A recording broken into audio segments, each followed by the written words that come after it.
तूफानी बारिश की वो रात। धर्मपुर गांव वैसे तो शांत और सुंदर था, लेकिन उसके एक कोने में एक पुराना वीरान हवेली नुमा घर था, जिसे लोग चौधराइन की हवेली कहते थे। गांव के बुजुर्ग बताते थे कि वहां 50 साल पहले एक अमीर जमींदार की पत्नी चौधराइन अपने बेटे के साथ रहती थी। लेकिन एक रात तेज तूफान में उनके साथ कुछ ऐसा हुआ कि तब से वो हवेली खाली पड़ी है। रवि, जो शहर से अपने ननिहाल आया था, बड़ा ही जिज्ञासु लड़का था। गांव के बच्चों ने उसे उस हवेली के भूत की कहानी सुनाई कि बारिश की रातों में चौधराइन की आत्मा अपने बेटे को पुकारती है। रवि को यह सब मजाक लगा। उसने तय किया कि वो उस रात वहां जाकर देखेगा कि असल में क्या है। 29 जुलाई की रात मौसम अचानक बदल गया। तेज हवाएं चलने लगी, बादल गरजने लगे और फिर शुरू हुई जोरदार बारिश। पूरे गांव की बिजली चली गई।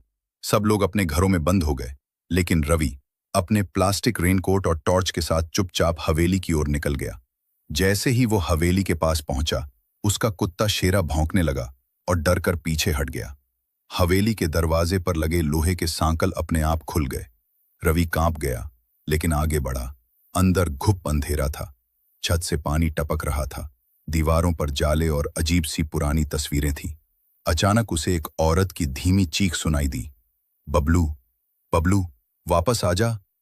रवि की सांसें थम गई। टॉर्च बंद होने लगी। फिर उसे ऊपर की सीढ़ियों से किसी के चलने की आवाज आई, टप टप टप। रवि हिम्मत करके ऊपर गया। एक कमरा खुला हुआ था। अंदर एक झूला हिल रहा था। झूले के पास एक बूढ़ी औरत बैठी थी, सफेद साड़ी में, गीले बाल और आंखें बिल्कुल खाली। बबलू, तुम आ गए, वो बोली। रवि डर के मारे पीछे हट गया। वो औरत अचानक खड़ी हो गई और बोली, 50 साल से मैं अपने बेटे का इंतजार कर रही हूं। तू आया है तो अब कभी जा नहीं सकेगा। और उसके साथ पूरा कमरा एक झटके में बंद हो गया। रवि चीख पड़ा, मुझे छोड़ दो, मैं बबलू नहीं हूं। कमरे की खिड़कियां अपने आप खुल गईं और हवाएं जोर से चलने लगी। सब कुछ घूम रहा था। तभी एक रहस्यमयी रोशनी से रवि की टॉर्च वापस जल उठी। उसने देखा कि दीवार पर एक पुराना चित्र था, एक औरत और उसका बेटा, और वो बेटा हूबहू रवि जैसा दिखता था। शायद इसीलिए आत्मा ने उसे बबलू समझा। रवि जैसे तैसे खिड़की से कूदकर भागा।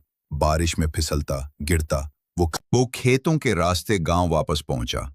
अगले दिन जब गांव वालों ने सुना कि रवि हवेली गया था, तो सब दंग रह गए। लेकिन हैरानी की बात यह थी, उस दिन के बाद से हवेली से किसी भी आत्मा की आवाज नहीं आई।